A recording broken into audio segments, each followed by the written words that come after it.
Students, कैसे हैं आप लोग।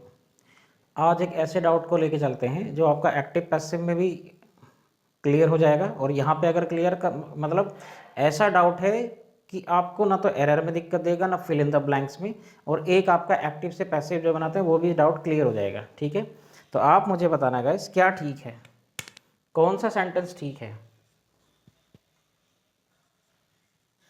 वॉज इट ही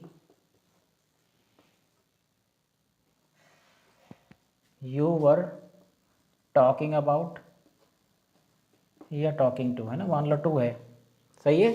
या फिर was it him you were talking to. मतलब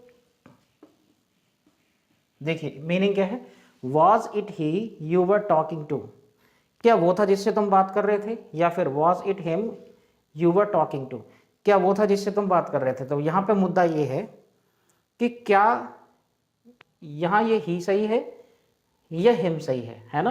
अब यहाँ ऐसा क्यों है, यहाँ पे कंफ्यूजन है। कुछ लोगों को लगता है कि टू का जो ऑब्जेक्ट है वो हिम है ना, मतलब ही है, तो इसीलिए इस केस को हिम में होना चाहिए। कुछ लोगों को लगता है कि नहीं, टू का केस नहीं है यहाँ पे, ऑब्जेक्टिव मतलब टू के लिए ऑब्जेक्ट नहीं है, इसलिए यहाँ पे ही होना चाहिए। सही है, तो इसको ना इसका ऑपरेशन करते हैं थोड़ा आज। इन दोनों को हम कैसे लिख सकते हैं, है ना। या तो पहला क्या है, वॉज इट ही या फिर हिम, टू होम,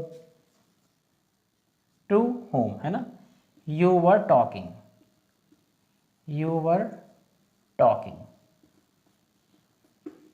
सही है। दूसरा तरीका, इट वॉज ही, मतलब ये इंटेरोगेटिव ही या पॉजिटिव है, इट वॉज ही या फिर him to whom you were talking, सही है। जैसे ही आप इन दोनों को इस रूप में लिख लेंगे आपको क्लियर हो जाएगा कि यहाँ पे ही सही है या हिम सही है ना। कैसे, लिंकिंग वर्ब के बाद आने वाला जो होगा वो सब्जेक्ट होगा, वो ऑब्जेक्ट नहीं होगा, है ना। लिंकिंग वर्ब यानी was, were, is, am, are, इसके बाद आने वाला जो चीज होगी वो क्या होगा, सब्जेक्ट होगा, वो ऑब्जेक्ट नहीं होगा। यहाँ पे देखिए क्लियर है, इट वॉज ही, ये वॉज है ना बी, तो बी एक कॉपुलर वर्ब है, इसके बाद ऑब्जेक्ट नहीं आ सकता। कौन सा केस आएगा, नॉमिनेटिव केस आएगा। तो इसीलिए यहाँ पे जो सही है वो क्या है, he. It was, sorry, was it he you were talking to, है ना। इट वॉज ही, यहाँ पे ये गलत है, और वॉज इट ही ये भी गलत है, हिम, है ना। यानी इस केस में क्या आएगा, हिम सॉरी ही आएगा या शी आएगा, मतलब नॉमिनेटिव केस आएगा, ना कि कोई और। नॉमिनेटिव प्रेडिकेट है ये, ठीक है।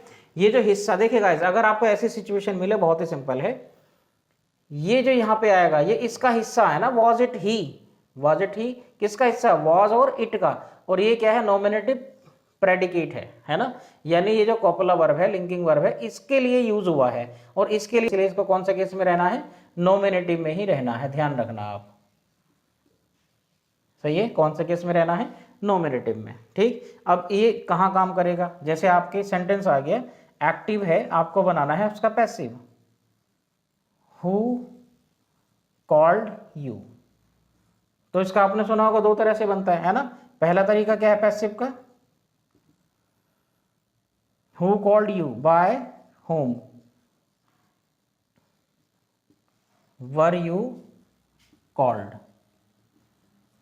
ये भी सही है ना। या फिर क्या बोलते हैं कि भाई बाय को यानी प्रेपोजिशन को अलग बाद में रख दो, तो home were you called by, ये आ गया सेंटेंस, है ना। तो देखिए प्रेपोजिशन अलग है, इसका इस समय इससे कोई लेना देना नहीं है, इसका ऑब्जेक्ट ये रह नहीं गया है। ये जो होम है ये किसका हिस्सा है, वर वाला, है ना। यानी ये प्रेडिकेट नॉमिनेटिव है, ठीक है, मतलब नॉमिनेटिव प्रेडिकेट है, ठीक। इसीलिए यहाँ पे क्या नहीं लगाते, हम होम नहीं लगाते, क्या लगाते हैं, who, who were you called by. Clear है। यानी आपको ध्यान रखना है, अगर ऐसी सिचुएशन आती है ना, तो आपको वॉज इट, मतलब इट प्लस बी हो या बी प्लस इट हो, इट प्लस बी हो या बी प्लस इट हो, या तो ये केस, या फिर आप और आसान भाषा में समझाता हूँ, अगर प्रेपोजिशन बाद में है ना तो आपको शुरू में जो लिखना है वो नॉमिनेटिव केस ही लिखना है, ऑब्जेक्टिव केस नहीं लिखा जाएगा, जैसे यहाँ पे है ना। प्रेपोजिशन बाद में पहुंच गया तो हमें क्या लिखना है, नॉमिनेटिव केस। क्लियर है। तो आज बस इतनी छोटी सी बात थी, इसमें कन्फ्यूजन रहता है बच्चों को, तो आपको होना नहीं चाहिए, है ना। दो तरीके हैं इसके, ये P1 था और ये P2 था, है ना। ऐसा कन्फ्यूजन नहीं होना चाहिए। बी प्लस इट या इट प्लस बी, इसके साथ अगर प्रोनाउन आ गया that should be in nominative case because it is a nominative predicate. सही। और इसीलिए यही कारण है कि जो अगर हमने प्रेपोजिशन बाहर फेंक दी सेंटेंस के लास्ट में तो शुरू में हमें नॉमिनेटिव यूज़ करना पड़ता है केस प्रोनाउन का। ठीक है, नाउन पे तो कोई फर्क नहीं पड़ता। ठीक है, तो उम्मीद है कि आपको समझ में आ गया होगा और मिलते हैं नेक्स्ट वीडियो में। Bye bye, take care.